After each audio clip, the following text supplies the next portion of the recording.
Good evening and welcome to the People's School for Marxist-Leninist Studies.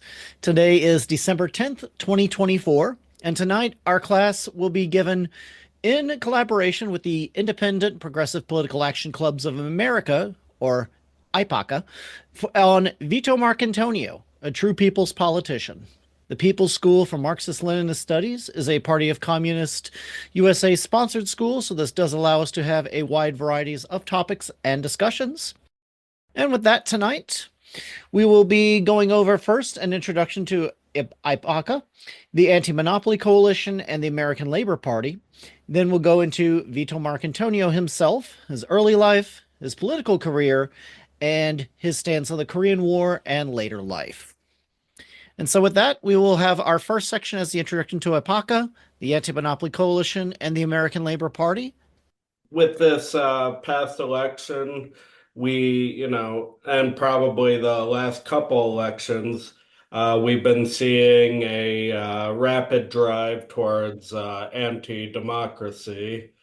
We see that if we're going to push the country in a more democratic direction, we have to have progressive and independent political force for the working masses and pro-democratic forces.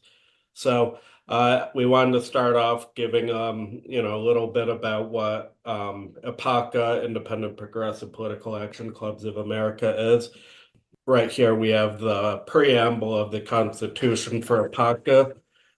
The Independent Progressive Political Action Clubs of America, IPPACA, seeks to continue the tradition of forward-looking progressive politics in the United States as exemplified by Progressive Party of Henry Wallace, who ran for president in 1948, and the American Labor Party, which operated from 1936 to 1956 in New York.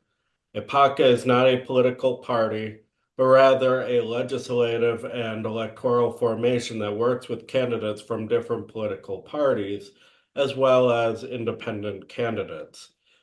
IPPACA seeks to work as a political force outside of the Democratic and Republican parties, the two big business parties of the U.S. IPPACA consists of local clubs around the country, uniting around candidates based on opposition to war, racism, and repression, as well as support for labor. IPPACA opposes repressive legislation, including legislation that attacks constitutional liberties, such as the right to free speech and the right to protest. IPPACA supports and promotes candidates on local, state, and national levels. And on the right is the logo for IPPACA. After the election, we saw that the solution to, or the direction we need to move in, is a labor-led anti-monopoly coalition. We've had classes in the past on the Popular Front, so this is a similar concept, but right now for IPPACA, we focus on the electoral and legislative sphere. So in today's world, political and economic life is governed by corrupt or corporate monopolies. Monopolies in their insatiable drive for further profits drag the working masses into crisis. Fearing the growing discontent of the masses, the monopolies tighten their grip on politics and begin to degrade democracy, labor rights, civil liberties, and push the world into wars of plunder and conquest.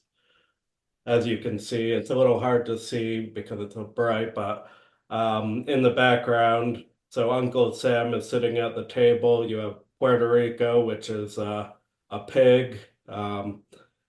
Cuba is supposed to be a steak, so showing that his appetite. This is obviously the turn of the century, 1890s to 1900s, when U.S. was becoming an imperialist force with the Spanish-American War. So, but it still applies to today, such as in places like Syria, what we're seeing in Ukraine, stuff like that. Yeah, and if anyone's curious, that's a caricature of William McKinley, who was president at the time. So, labor led anti monopoly coalition. In order to end the monopoly stranglehold, we must build an anti monopoly coalition which centers organized labor as its leadership and comprises of all democratic loving peoples. The anti-monopoly coalition will strike at monopoly through every front, such as demanding cuts to the military budget in order to fund nationalized health care, expanded education, public housing, public railroads, etc. The anti-monopoly coalition will also join in the demands for not only preserving civil liberties and democracy, but also towards expanding them. Regarding the subject of labor, we call for passing the Protecting the Right to Organize Act, repealing of the Taft-Hartley Act, ending right to work, etc.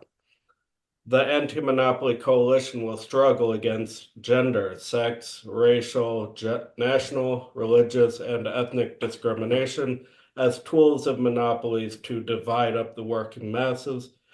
And importantly, the anti-monopoly coalition will not narrow its tactics and will work both within and without electoral and legislative frameworks. So now we go into the American Labor Party, which was the party that Vito Marcantonio belonged to. American Labor Party was um, the New York's iteration of the farmer labor parties that were popping up in states all around the country. So, born out of the struggles of the 20s and 30s to build independent political action for labor and farmers, states throughout the US formed farmer and labor parties. In 1936, New York labor unions, liberals, social democrats, and communists came together to form their own called the American Labor Party. For the 20 years of its existence, the American Labor Party provided the working masses, the most oppressed, and the pro-democratic Americans an electoral and legislative weapon against the monopolies, their anti-democratic trend, and their war drive. And here is the logo of the American Labor Party on the right. Okay, and then a brief introduction into Vito Marcantonio's life, his early life and career. Electorally, one of the most successful radicals in U.S. political history, Vito Marcantonio was born the son of Italian immigrants in 1902 in the same East Harlem neighborhood of Manhattan that he represented in the U.S. House of Representatives for 7 terms. He made his political debut in 1924 when he managed Fiorello LaGuardia's campaign for re-election to the Congress from East Harlem. And I was reading the book Vito Marcantonio, American Radical, or whatever. It's something like that. In it, the author Gerald Meyer said that in his whole life, Vito Marcantonio never moved away from his where he grew up. So he only lived within 4 blocks of his original home in East Harlem. He was that dedicated to his community. Early life and career, part two. In 1930, he was appointed assistant U.S. attorney, and in 1934, when LaGuardia became mayor of New York, Marcantonio ran as a Republican for LaGuardia's old seat in Congress, defeating the Democratic incumbent. 2 years later, he was defeated in the Democratic landslide, but returned in 1938, running on both the Republican and American Labor Party tickets. And with that, we will break for our first discussion round. The Workers' Labor Party, if I got that right, they were solely in the state of New York, or did they ever get opportunities to go anywhere else. The So American the Labor Party. The American Labor. American Labor Party. Thank you. Well, I mean, the thing was is that it was kind of like there were farmer labor parties all around the country as that represented different states. But, so they were sort of the same party, but with different names. And the American Labor Party was the New York's version, I guess you could say. Yeah, in Minnesota, we had a party called the Farmer Labor Party, and it now exists today as basically the Democrats arm in the state called the Democratic Farmer Labor Party, or the DFL. 1916, the Socialist Party helped form the American Labor Party. In 1936, the communists won and they took control of the American Labor Party. So the ALP, that's what it was called, was basically under influence by the CPUSA during the Popular Front period. Remember, 37, the Comintern called for a Popular Front and Stalin called for a Popular Front. And that was what happened. So, and they took over the ALP. Now, the ALP became the New York affiliate of Henry Wallace's Progressive Party. So it was the New York part of the Progressive Party. That's what ALP was. Yeah, looking at the presentation, you'll notice a lot of times Vito Marcantonio was described at the time as a radical politician. The meaning of that word has kind of shifted over time, I think. Nowadays, when we talk about radicals, it's kind of disparaging. It's, talking about smashing windows or basically petty bourgeois, ultra-left type stuff. But originally what it means is it comes from radix, which is just Latin for root. So if you said somebody's a radical, it means they're addressing the root of the issue, which is what communists aim to do, and progressives like Vito Marcantonio. So I just wanted to contextualize that label a little bit. I want to mention to all the young people, this is a very important part of our work. This is what communists do.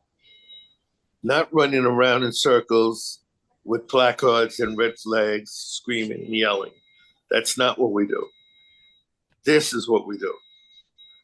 We work consistently, methodically, through the electoral system and outside the electoral system. That's what we do. So we do protest demonstrations, but we also work inside the system. And this, the petty bourgeois radical does not want to do. So that's the difference. We have always said that it's through the electoral system that we're going to have influence until there's a revolution. That's a different situation. But until that happens, this is what we have to do. Now, LaGuardia was the mayor of New York City. You have to understand what that means. Very powerful person in the country. And he came from Italian background. That was a time when Italians came from the working class. They were not involved in petty bush. Remember, the two fish peddlers that were convicted and hung or electrocuted was Sacco and Vanzetti. They also would remember that. So there was a time in the history when Italians were very working class. And LaGuardia was one of them. Thank you. Thank you, Comrade Angelo. So LaGuardia is actually named after him, the area in Brooklyn, right? Correct. Okay. It was an airport called LaGuardia Airport. Right. Thank you. We'll now go to our second discussion round, and this will be on the November 1938 election and career of Marcantonio. So this is going to be from New Masses, which was the cultural publication of the old party. and it's on the November 1938 election. It's called Post-Election Roundup, on-the-spot analyses from 5 of the major battlegrounds in the November 8th voting, and Part 1, How Marcantonio Won. New York City, that favorite phrase of the political tyro, does it off every time Election Day comes around about the quote-unquote voice of the people, may have fallen into disrepute, but it certainly was heard in the 20th Congressional District on November 8th, 1938. Climaxing a local campaign that contained within itself every element of what we glibly label the so-called world situation, it sounded an inspiring lesson for the whole country. The geographical designation, 20th Congressional District, may not mean much to anyone who doesn't know it in terms of fire-trapped tenement houses, rising row after row in grim testimony to hunger and unemployment, pale, stunted children with bright black eyes who do mischief on narrow, traffic-laden streets because they have no decent protected playgrounds, overworked, weary women who try to feed and clothe the family on relief and Works Progress Administration wages, Italians, Puerto Ricans, Irish, African Americans, Jews, 70% of them on inadequate relief. That is the congressional district to which Vito Marcantonio never stopped being the congressman. The campaign to send him back to Congress because, in Mayor LaGuardia's words, Harlem needed him there, the nation too, started in a bitter primary fight. The Republican Party leadership put up a candidate against him. Lanzetta, the Democratic incumbent, entered himself on the American Labor Party slate, and in retaliation, Marcantonio entered the Democratic fight. The Socialist Party, in keeping with its general line, entered Murray Gross, bolstered by a series of slanderous articles in The New Leader and the Jewish Daily Forward. The one consistent theme of the whole opposition was red baiting. Their official slogan, "Defeat Marcantonio, Save Harlem from Communism." Slum clearance, government housing, relief, jobs for the young people, civil rights, adequate Social Security for the old. Only Marcantonio campaigned on these issues. His opponents, all of them, answered with the same old tune, "Save Harlem from Communism." The climax of the primary fight was a batch of several thousand telegrams sent to Italian voters in Italian, telling them to go to the polls and defeat Marcantonio. They were signed Luigi Pasciano, vice consul. Immediate investigation, those who received them brought them right to Marcantonio, disclosed that there was no such person in the Italian consular service, and protests from campaign headquarters brought indignant denials from the consulate that it might have had a hand in such a business. Marcantonio won the American Labor Party and Republican nominations with a majority that made his opponents look a little bit sick, especially when he got 1,930 votes on the Democratic line, almost 30% of that vote. The election campaign itself reeked with vilification and slander that went on all the time, pasted on the walls, on posters, sent through the mail in letters, handed out on street corners in tons of leaflets. The Socialist Party joined in with contribution in the form of a folder showing a Marcantonio with one arm raised in a clenched fist salute, captioned "Hooray for Stalin," and the other stretched fascist style, labeled "Viva il Duce." It also mentioned in passing that Marcantonio did not have the backing of such labor leaders as Luigi Antonini, state chairman of the American Labor Party. The Jewish Daily Forward followed this up with a blacklist just before Election Day, leading off with the warning, "Don't vote for Vito Marcantonio, communist, president of the Communist International Labor Defense." But much more important is the answer of the people of Harlem.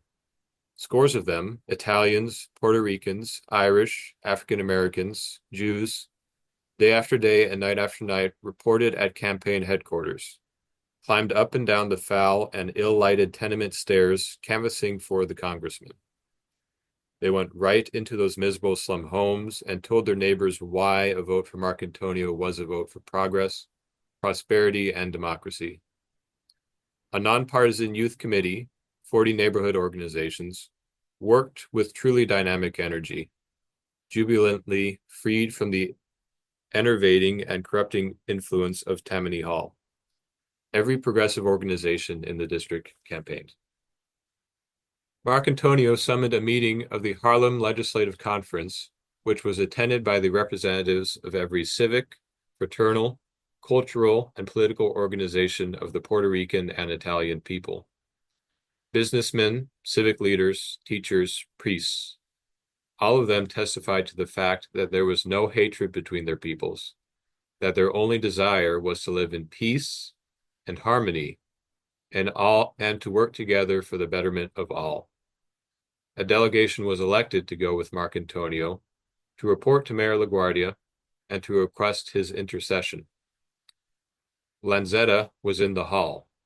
Marcantonio invited him to come to the platform. All he had to say was, "Why make a fuss about some tough kids fighting? It will die down. Let's forget about it." The riots stopped after the delegation saw the mayor. And every night throughout the campaign, the progressive candidates for the state assembly, Marcantonio, Joe Boccia, and Oscar Garcia Rivera, they were elected too, representatives of the organizations of the people, spoke at meeting after meeting, on corner after corner, 7, 8, 9 in one night. And the people listened while Marcantonio told them how when he was a kid on 116th Street, the East River, with all its filth and refuse and disease, was the only place they could swim in. How, now that the river had been cleaned up by government projects so that even the fish could live in it, his Charlie McCarthy opponent was ready to promote private building on its shores. Tudor cities, $30 a room. Marcantonio told them he was for government housing and what it would mean. Their eyes lit up with the promise of light and air at rents they could pay. During the last 2 weeks of the campaign, Marcantonio spoke from the top of a bus so that the crowds could see him. From the audience, a ventriloquist dressed as Tammany Hall would join him, carrying a big bundle. "Where's your candidate, Jimmy next week Lanzetta?" Marcantonio would ask. "Oh, he's in the bag," came the ready reply. "We'll take him out and ask him where he stands on slum clearance and adequate relief and jobs for the young people." Out came the dummy asking, "What do I say now?" The ventriloquist whispered in his ear and dummy squeaked, "Save Harlem from communism."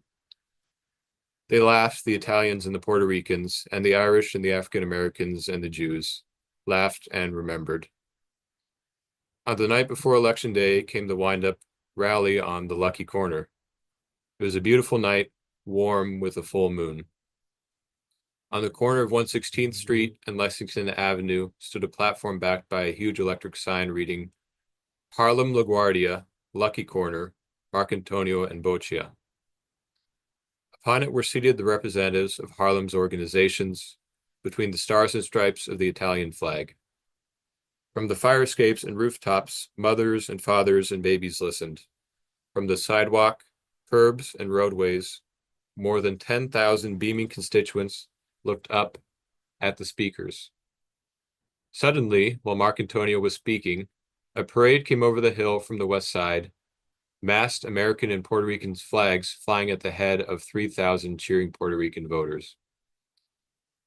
Then the mayor spoke at length about why he thought my son Vito ought to be elected and why Mussolini and fascism were the enemies of his neighbors in the 20th Congressional District. Lanzetta tried to speak the same night on the corner of 111th Street and Madison Avenue, Puerto Rican territory. For half an hour, he stood stolidly, waiting for the booing and the cries of fascisti to die down.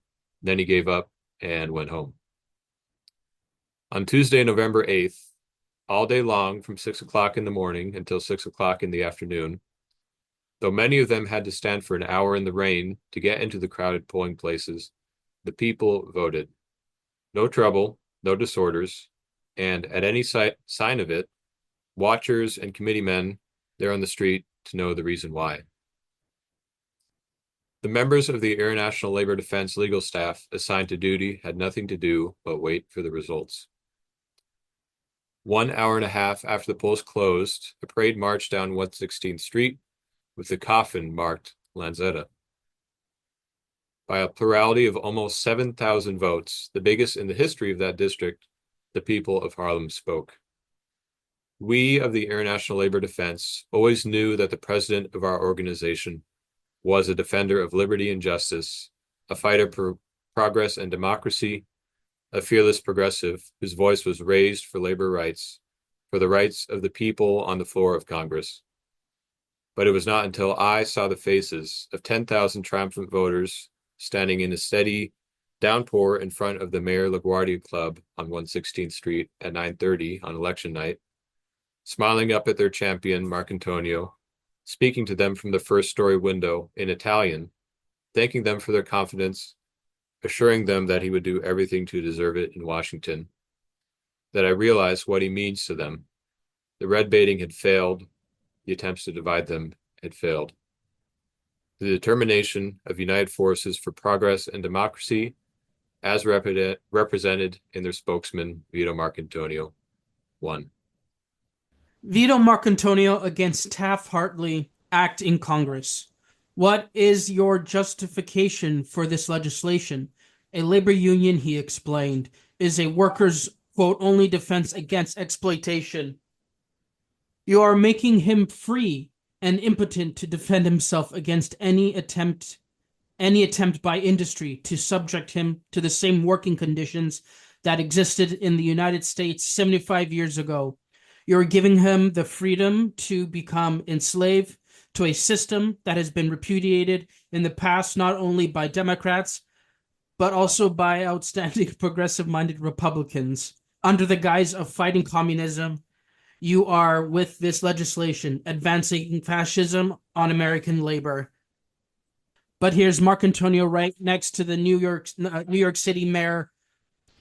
Speech on Puerto Rico given in 1939. My interest in Puerto Rico is due not only to the fact that I represent the largest Puerto Rican constituency, of which I am proud, but also to my desire as a progressive to defend the most exploited victims of a most devastating imperialism. I have no personal or political axe to grind, nor have I any relatives to protect on the payroll of the government of Puerto Rico. I have no right nor any interest in the politics of the island. That is the business of no one but the people of Puerto Rico. I have a right, however, to defend the people of Puerto Rico against exploitation, tyranny, and betrayal. I have a right as a member of Congress to fight for their economic and social welfare and to fight for their liberties. Puerto Rico is part of the United States, and until its status is changed, it is our duty to give as much attention, as much care, and as much sympathetic treatment to Puerto Rico and its problems as we do to the problems of any of the people in the United States. Speaks against the founding of the CIA, March 7th, 1949, to the House. There has never been, and there can never be, any justification at any time for the representatives of the people who are elected to Congress to abdicate their function of legislating with full knowledge on the matters which come before them. This bill suspends that function and says, you must not have knowledge of all the provisions of the bill. It says you must vote blindly and must take the word of a committee. This is the first time that members of the House are told, you must not have any full explanation of this legislation. It is highly confidential. It deals with espionage. As a result of the hysteria under which this bill is being passed, I suppose the majority of the House will vote for it, even though in doing so you are suspending your legislative prerogatives and evading your duty to the people of this nation. You are opening the doors for the entrance of intelligence agents into labor organizations, yes, to spy on labor and carry out anti-labor activities. I am sure if it were not for the Cold War hysteria, very few members of Congress would vote for that provision, despite its serious implications against the security of the liberties of the American people. Congress is suspending its right to legislate, and we are being asked to do this in furtherance of a Cold War. This is illustrative of what this important Cold War is imposing on the people of a country. Suspending its civil liberties, invasion of the labor movement by intelligence agents, admission of, and in brackets, fascists and Nazi, undesirables, undesirable in any democracy, and asking members of Congress to suspend their prerogative to pass on legislation. Hysteria is used to undermine the civil liberties of the people and extend the military control, I emphasize this, over the lives and thinking of the people of these United States. With that, we'll break for another discussion round. Yeah, it's just shocking to me how much and how easily they say to like stop communism when they don't even really know what it is. People just hear that and then they just automatically do it without having any critical thought, and I find it shocking. Thank you. I see clearly what this whole issue of the people's candidate, that's what he was, Vito, the people's candidate. And we need that again. We don't have that. We have the demagogues, you know who I'm talking about. We have their supporters, not only in the right of the wing of this country, but also in people who call themselves communists, believe it or not. Okay? Vito represents what we were doing in the Popular Front period, we as communists. And I suggest that everybody here that's young do further reading of Vito Marcantonio. Thank you. I think it was the first time I went to New York. I went on this tenements museum. It talked about, I guess, East Manhattan and the early 20th century and the Jewish families that were there, the kind of state that they were in. And they brought up the Jewish Forward, which originally was a Yiddish newspaper. And they were, there was another one, and that was, I think, Morgan Freiheit, and that one was connected to the Communist Party. My understanding is the Forward was closer to the Socialist Party, as we just saw there. Correct. And when I went through that museum, they mentioned the Daily Forward like it was the bee's knees, I guess. And I actually had it in my mind that it was a good newspaper. But I could see here that they were definitely towing the Socialist Party line, and they were going against what's his name, the Vito. It just seems crazy though because he still won. I just think that's a lesson for us as we're thinking about developing our own Labor Party. You know, this context, it's today's a different world, but something to think about when we think of all the different organizations and forces. But anyhow, that was interesting. That's all. We'll go on to our next section now, which will be on Marcantonio, the Korean War, and later life. So the first section of this is actually going to be an actor doing a reading or basically a dramatic reading of Marcantonio's anti-Korean War speech. It's about 10 minutes or so. And this is Robert Ragone as Vito Marcantonio, his Korean War speech.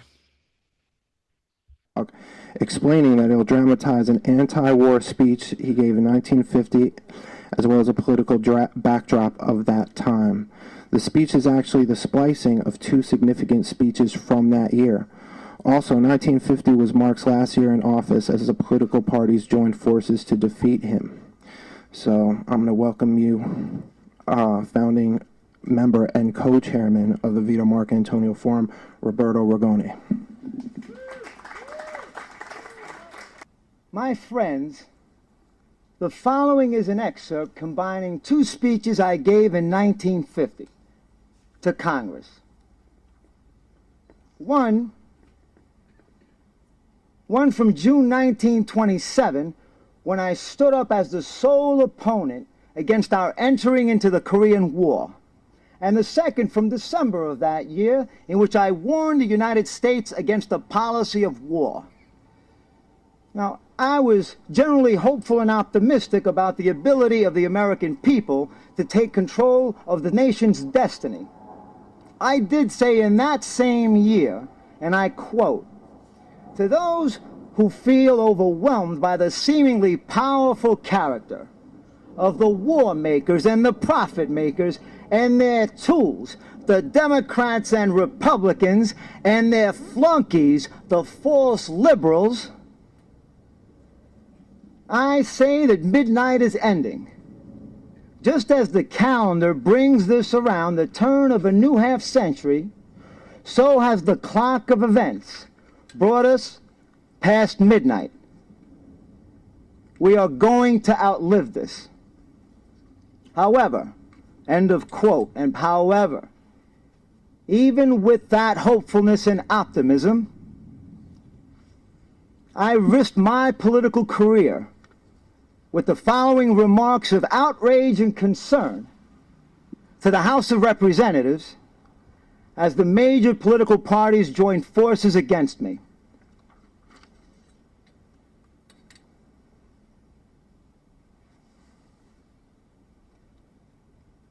Mr. Chairman, I rise in opposition to the proposed appropriations for armaments. Armaments implementing a policy of genuine defense of a people's interest is one thing.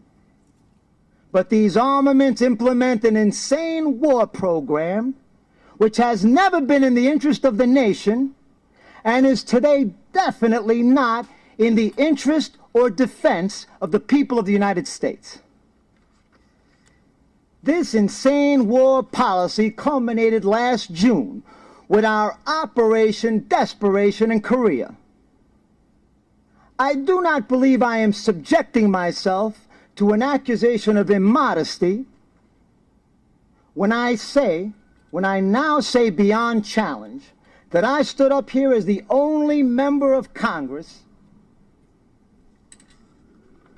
in opposition to our intervention in the Civil War in Korea.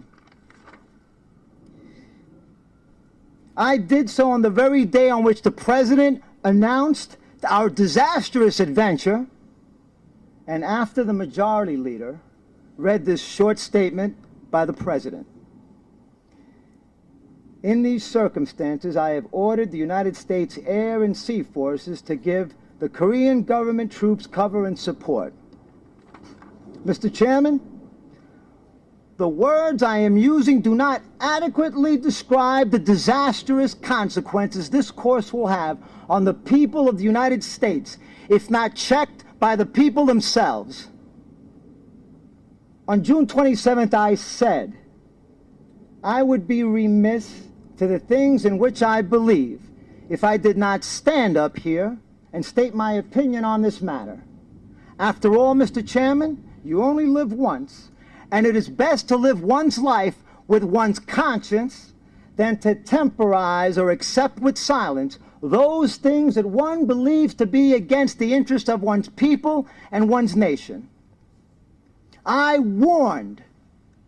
Here now, we are sending American aviators to lay down their lives, sending American sailors to lay down their lives, and who knows how soon it will be before our infantry will be sent to lay down their lives to defend, aid, and abet aggression against the Korean people who strive for a united and independent nation. Now, you may want this action. I do not. And I know that the American people will not want this action, and they will thrust through this terrible dark cloud of war. On June 27th, I also appeal to you, Mr. Chairman, and my distinguished colleagues, that in light of this background, that before this action can be taken, this question should be debated here and decided here. The vote must be taken here by us as representatives of the American people on whether or not American aviators and seamen shall be shot down, their blood spilled in defense of tyranny in a conflict similar to our own Civil War. That the power to declare war was vested in the Congress of the United States. That power was usurped from us from the reading of that short statement by the President to the people of the world. We here in Congress were asked to supinely accept this usurpation of our right as representatives of the American people. We have abdicated, for I have heard no protest. I have heard not one single word against it. I have no other recourse but to stand up and point out exactly what this action is, how it violates our Constitution and our democratic traditions, and how it deprives the American people of the right to express themselves on the vital question of war and peace, a power and a right properly vested in Congress by those who wisely wrote the Constitution. I shall do all that I can, alone perhaps, but living with my conscience, to oppose this course. Events since June 27th, I maintain, have vindicated the position that I took at that time. There are very few people in America today who do not wish we had never gone into Korea. Oh yes, you can indulge and keep making impassioned pleas about the destruction of communism. But I tell you that the issue in China, the issue in Korea, the issue in Vietnam, and for all peoples in Asia is the right for these peoples to a government of their own, to independence and national unity. But we are fighting against these national aspirations. Now you offer appropriations for more armaments, leading to what? Leading to the acceptance of an increased armaments race and the doctrine of the inevitability of war, foisted on the people largely by those who sit in the high seats of government. The only alternative that is offered is world conflict and the use of the atomic bomb. That is the tragic end of the road on which you are dragging the American people. I stated also on June 27th, remember one thing, a bomb was dropped on Hiroshima. It had terrible consequences, but it did not frighten the people of China, it did not frighten the people of Korea, and it did not frighten the people of Asia. Despite the terror of an atomic bomb, they have refused to abandon their efforts for national liberation. So the threat of the use of the atomic bomb has only alienated decent-minded people from us. They will no more abandon the objective than the American people did during our revolution. Mr. Chairman, the best defense of America does not lie in this armaments race. Such a race will lead only to a war which at best no one will win, but which will destroy civilization as we know it. War is not inevitable, but this declaration on the part of President Truman is an acceptance of the doctrine of the inevitability of war. I stand here and challenge that doctrine. The ingenuity of Americans and people all over the world challenge that doctrine. The best defense of these United States is a policy of peace. Our problems can be resolved without the sacrifice of a single American interest, a single interest of the American people, they can be resolved by a policy of courageously carrying out two steps: ceasefire on both sides, and at the same time, an honest negotiation for an honest conclusion for peace. But you cannot enter into these honest negotiations unless you recognize the right of people to self-determination and national unity. I have stood by the fundamental principles for which I have advocated, for all people of all races, creeds, and national origin. I have not trimmed, I have not retreated, I do not apologize, and I am not compromising. Thank you very much. I just want everybody to know, this is in 1950, and he mentions what? Vietnam. If you don't think that's prophetic, he mentions Vietnam, and he knew that what was going to happen. We didn't go into Vietnam until the 60s. This is 10 years before. But he knew what was going to happen. I think it's very interesting how astute he was. Okay, this reading is called Vito Marcantonio, Later Years. In 1950, he successfully defended the great W.E.B. Du Bois, there's a picture of him there, against the U.S. government's charge that Du Bois had failed to register as an agent of a foreign power.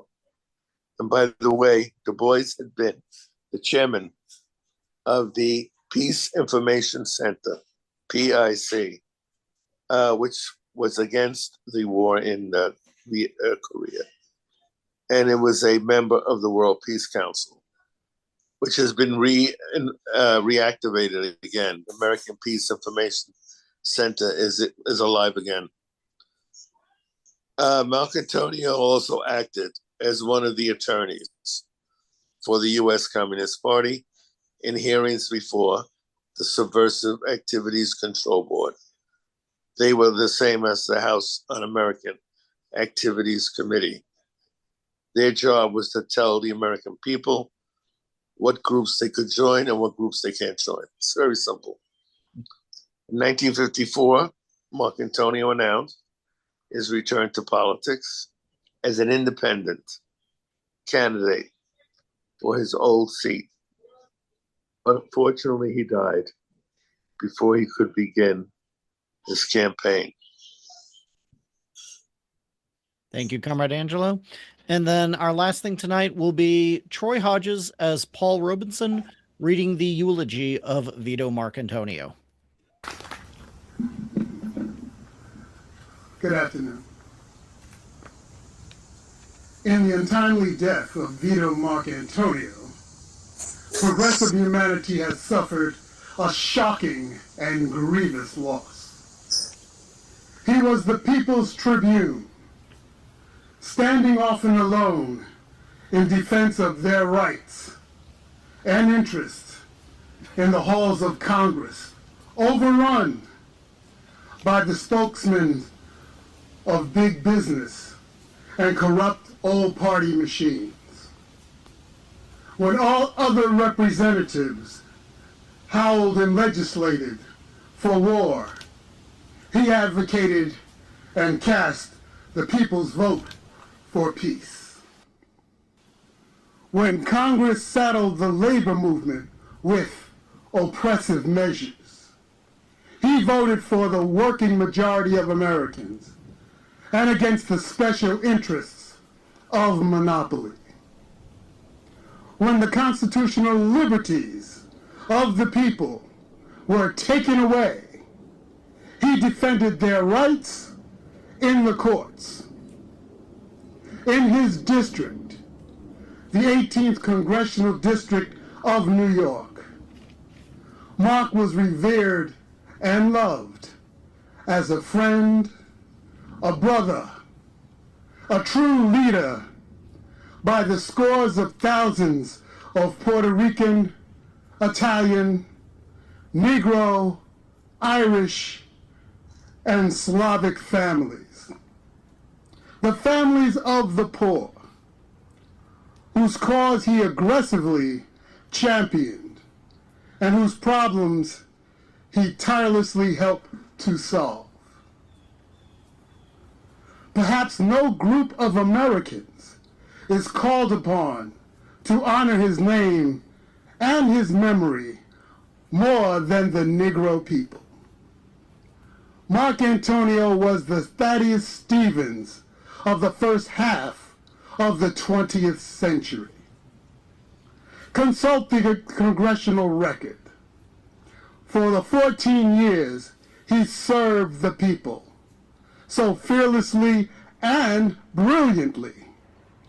No session of Congress was spared the responsibility of considering the Marcantonio's bills against the poll tax, to penalize the crime of lynching, to legislate fair employment practices.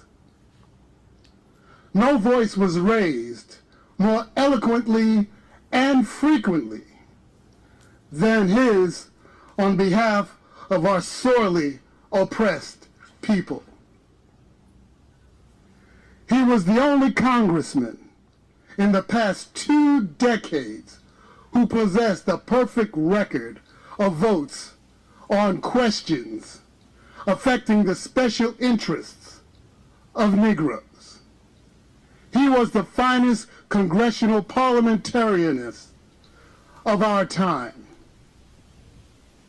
When New York first elected a Negro congressman, it was to mark that he turned to learn the ropes of procedure in the House. Adam Powell must remember those early days, and the scores of other Negroes, the race relations, advisors, and consultants in various government agencies must recall that it was Mark's office that they found their way to work out strategy and tactics for Negro advance in all phases of American life. He was one white friend who never shirked a fight on our behalf, who would not tolerate an insult to the Negro people. When the great scholar and statesman W.E.B. Du Bois stood trial as an alleged foreign agent because he leads the millions who fight for peace. Marcantonio was his counsel and won him vindication. When the Negro-hating Congressman Henderson Latham called the peerless defender of civil rights, William Patterson, a black SOB in the congressional hearing, Marcantonio took Patterson's case into contempt proceedings, which followed, and won him vindication. Shortly after he died, certain political jackals and vultures have already begun to distort in an attempt to destroy the real meaning of his life. To them, he was an enigma. How could he be so right on domestic, economic, and social issues, they piously ask, and yet so wrong on international affairs? The answer is simple. For those who are not afraid to admit it in these hysterical times, Mark's policy on foreign affairs was as true and as right as his program on domestic questions. One flowed naturally and inexorably from the other. He hated fascism because it robbed the people of their liberties and livelihood, made the master race theory a cornerstone of government policy and sought to subject all mankind to the tyranny of a Hitler. Thus he worked for the total mobilization of this nation against fascist aggression. But at the war's end, his keen political insight saw the unmistakable signs the people's victory was being appropriated by big business and the military. Negroes were thrown out of their newly won positions of industry. FEPC was scuttled. Legal lynching became the order of the day. Taft-Hartley put chains on the labor movement. Freedom of thought and assembly was penalized. McCarthyism ran rampant. Taxes, prices, and profits soared without government hindrance. And the administrations of both Truman and Eisenhower dried up the reservoir of goodwill which the U.S. had built up during the good neighbor era of Roosevelt. The best interest of the people of the 18th Congressional District and of the working people and the Negro people of this country demanded that Mark act and vote for peace against war. He did, and for this the American people will honor him. We have lost a tried and true friend, the foremost spokesman of the rights of man the Congress of the United States has produced in the 20th century. For me, a special sadness comes when I think that I will no longer share Mark's warm and principled friendship. Italian-American, carpenter's son, he never deserted the working people for whom he sprang. He was the clearest embodiment in Congress of the common interests which obtained between the Negro people and the working people of this land. Mark was never a quitter. He would expect us to fight on, to build ever stronger the people's unity, to rout the war makers and the exploiters, who will serve the people in the style and spirit of Vito Marcantonio. To win the peace, happiness, and equality of all the world's people to which he dedicated his life. As we do, we will be building a living monument to him who lived so well. Thank you.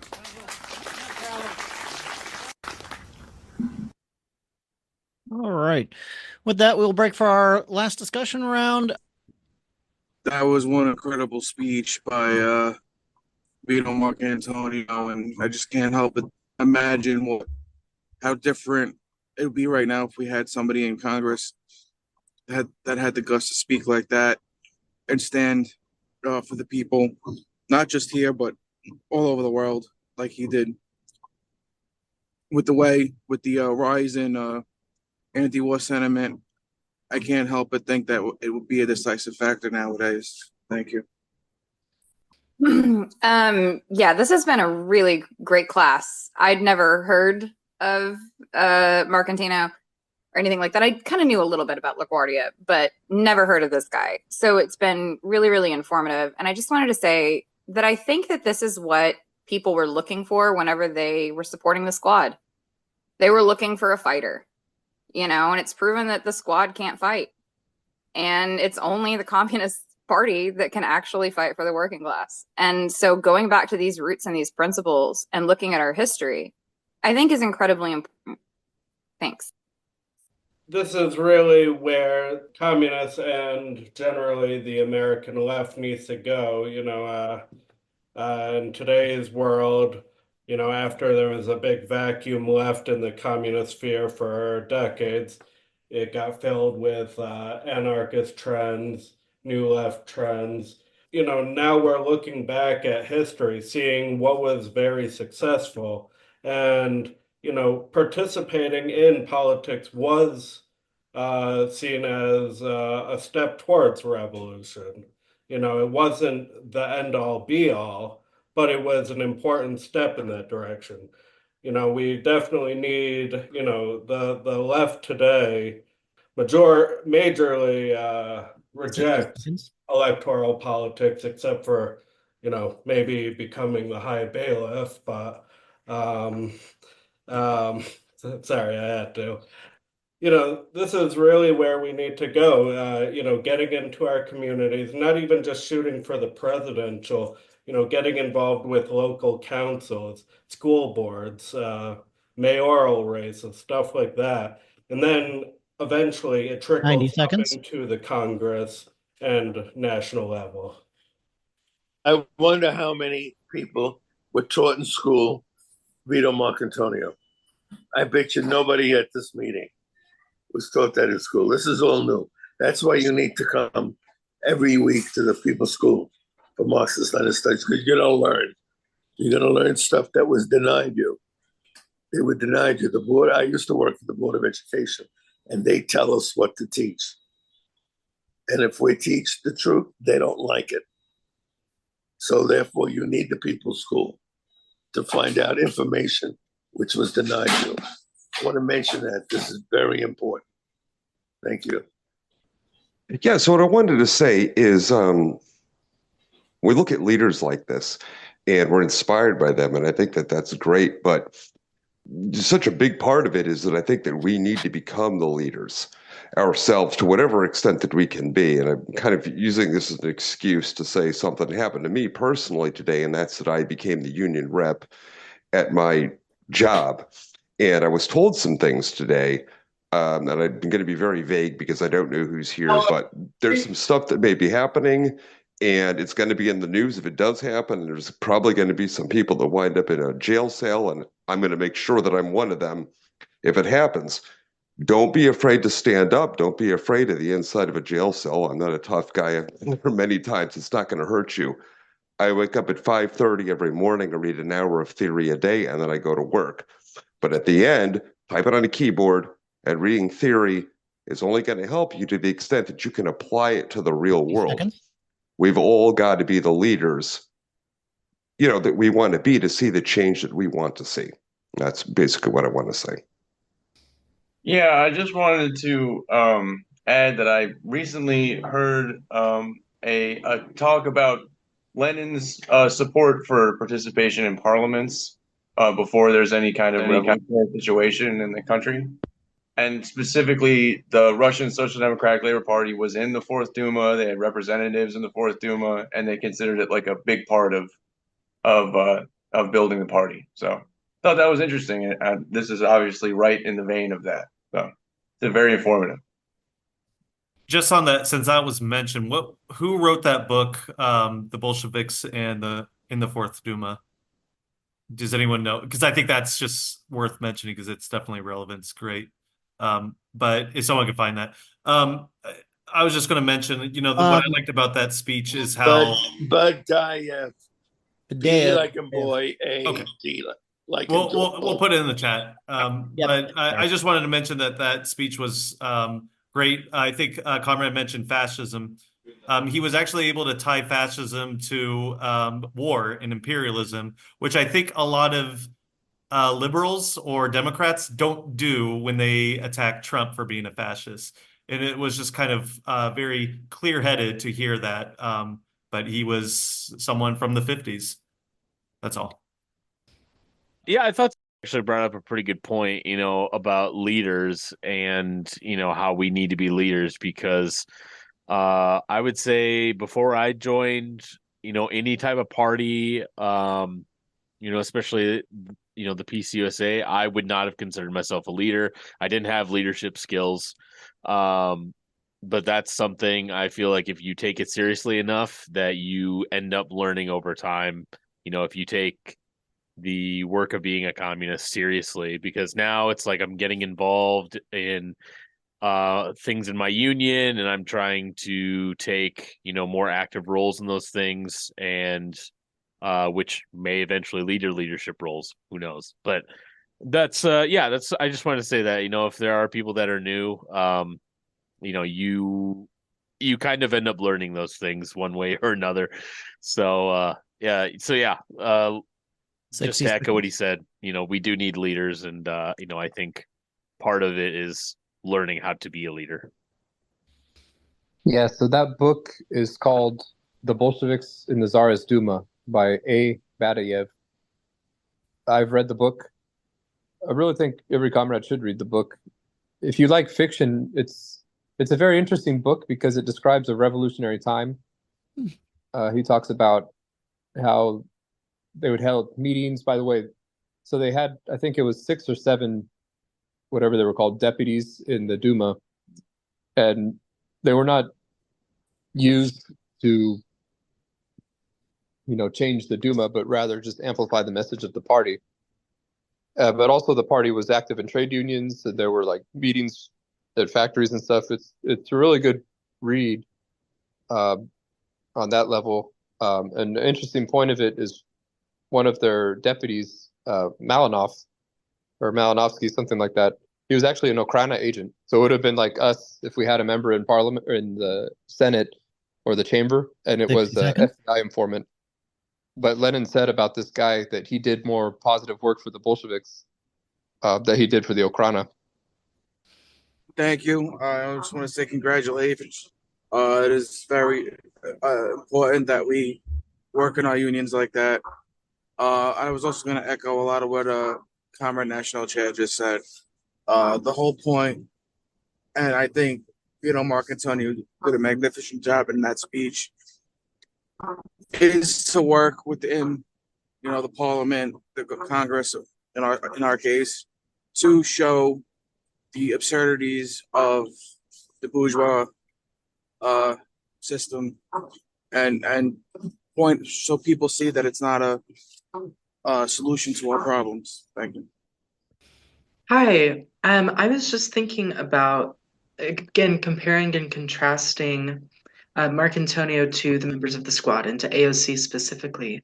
And I was just wondering why people think he was able to hold firm to his principles, whereas AOC, who sort of entered in as a socialist, at least if my memory serves correctly, probably democratic socialist, I don't know. I wasn't very politically involved at the time. Anyways, why he was able to hold on to his principles and stay in the right track, and why the people that we have in the House haven't been able to do that.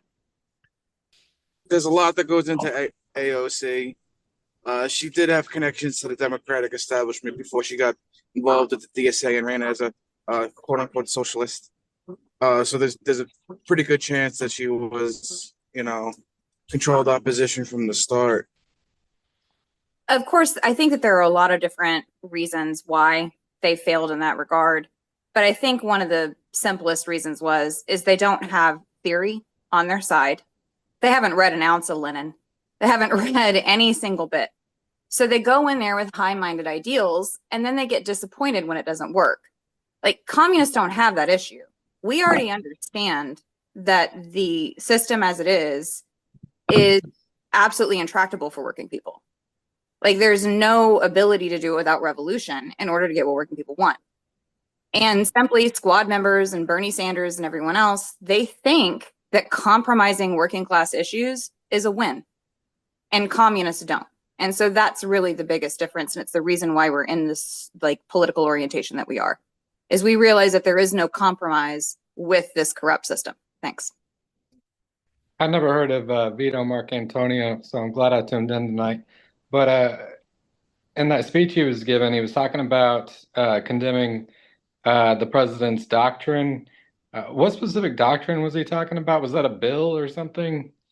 So the president's doctrine, I believe he's referring to Truman and the doctrine of containment of communism in the world. That was the Cold War rhetoric, as well as we have to go fight them there because if they win there, then suddenly they'll be on Midtown Manhattan, going out with your daughters, taking over your houses and your neighborhoods. So, that kind of thing.